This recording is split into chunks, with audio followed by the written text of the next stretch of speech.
एक व्यापारी के पास एक गधा होता है। व्यापारी का काम क्या होता है कि वो गधे के ऊपर सामान लाद के बाजार में बेचने जाता है। जो भी बाजार में ट्रेंड चल रहा होता है, सब्जियां चल रही होती हैं, कुछ अलग मसाले चल रहे होते हैं, वो व्यापारी क्या करता है, गधे के ऊपर लाता है सामान को और बाजार में बेचने चला जाता है।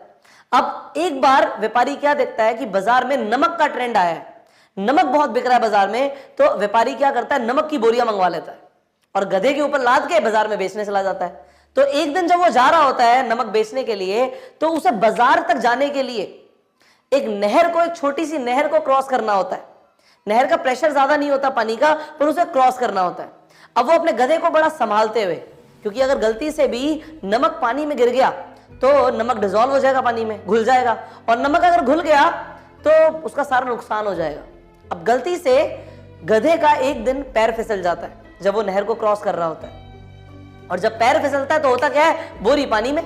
अब पानी में गिर जाती है, मालिक जल्दी से, व्यापारी जल्दी से उस बोरी को ऊपर रखता है गधे के, पर इतनी देर में नमक पानी में घुल चुका होता है। अब जब गधा ऊपर निकलता है नहर से बाहर, तो वो देखता है वजन तो हल्का हो गया।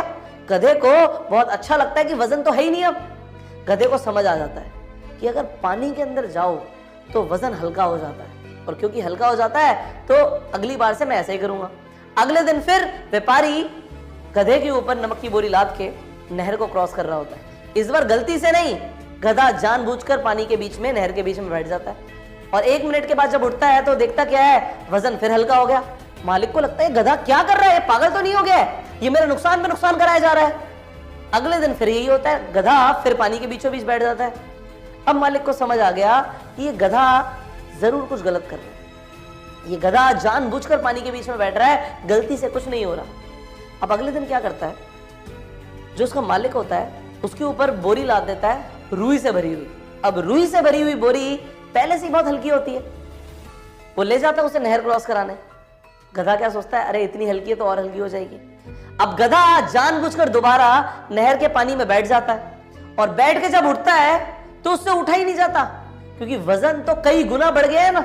रुई का तो पहले कुछ वजन ही नहीं था, पर पानी में जाने के बाद रुई भारी हो गई है, उसकी कमर टूट जाती है।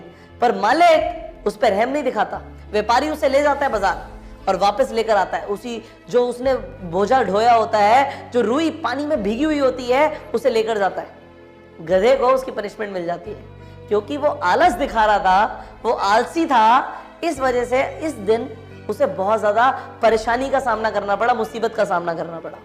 अगर आप लोग भी जिंदगी में आलस दिखाओगे ना, तो एक ना एक दिन जरूर ऐसा ही होगा कि उस गधे की तरह हमारी हालत हो जाएगी। तो आप लोगों को आलस नहीं करना। सी हार्डवर्क का कोई सब्स्टिट्यूट नहीं है। हम लोग शॉर्टकट ढूंढते हैं ना, कि कुछ आसान तरीका मिल जाए, चीजों को करने का कुछ आसान तरीका मिल जाए, उस आसान तरीके के चक्कर में हम अपने आप को परेशानी में डाल देते हैं। पर इस चोरी को जानने के बाद आप ऐसा मत करना। आई होप आपको ये मैसेज समझ आ गया कि आपको क्या करना है और क्या नहीं करना। आपको हमेशा सही रास्ता चूज करना है। आसान तरीकों में हम अपने आप को परेशानी में डाल लेते हैं। तो आप आज से हार्डवर्क को चूज करो, मेहनत करके काम करो, आपको एक खुशी ही अलग होगी। एंड फाइनली, अगर आपको ये वीडियो अच्छी लगी तो इसे शेयर कीजिए अपने सब दोस्तों के साथ, हर व्हाट्सएप ग्रुप में, अपने फेसबुक प्रोफाइल पे। एंड फाइनली, मैं आपसे मिलूंगा अगली वीडियो में। और अगर आप इस चैनल पे पहली बार आए हैं तो सब्सक्राइब जरूर कीजिएगा, नोटिफिकेशन बेल पे जरूर क्लिक कीजिएगा। तब तक के लिए वो सब।